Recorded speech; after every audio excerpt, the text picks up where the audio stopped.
রাতে আপনি ঘুমাতে গেছেন, কিন্তু মাথায় একটা ছোট চিন্তা ঘুরতে ঘুরতে বিশাল এক আতঙ্কে রূপ নিয়েছে। অতীতের ঘটে যাওয়া কোনো ভুল বা ভবিষ্যতের অনিশ্চয়তা আপনাকে শান্ত হয়ে এক মুহূর্তও বসতে দিচ্ছে না। অতিরিক্ত চিন্তা বা ওভার থিঙ্কিং মানসিক শান্তির সবচেয়ে বড় শত্রু।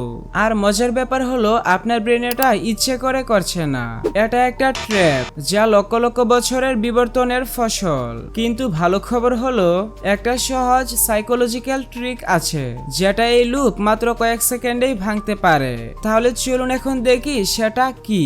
যখনই খেয়াল করবেন একই চিন্তা বারবার মাথায় ঘুরছে, তখন নিজেকে জুড়ে জুড়ে বা মনে মনে বলুন স্টপ।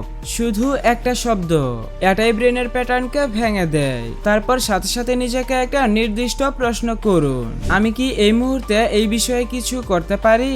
অর্থাৎ আপনি যেটা নিয়ে ওভার থিঙ্কিং করছেন, উত্তর যদি হ্যাঁ হয় তাহলে ছোট একটা অ্যাকশন নিন।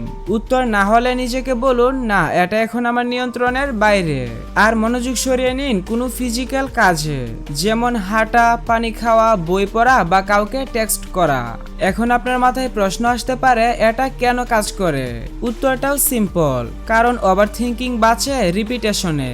আপনি যখন প্যাটার্ন ভাঙেন আর অ্যাকশনে যান, তখন আপনার ব্রেন নতুন এক সিগন্যাল পায়, ব্যাস বিপদ শেষ, আপনি এখন নিরাপদ। পরের বার যখন একটা চিন্তা আপনার মাথায় লুপ খেলা শুরু করবে, মনে রাখবেন এই তিনটা ধাপ: থামুন, প্রশ্ন করুন এবং অ্যাকশন নিন। আপনার ব্রেন আপনার শত্রু না, শুধুমাত্র ভুল সময়ে ভুল অ্যালার্ম বাজাচ্ছে, এবং আপনি এখন জানেন কিভাবে সেই অ্যালার্ম বন্ধ করতে হয়। সুতরাং ওভার থিঙ্কিং ঝেড়ে ফেলুন এবং ভিডিওতে লাইক দিয়ে আমাকে মোটিভেট করুন।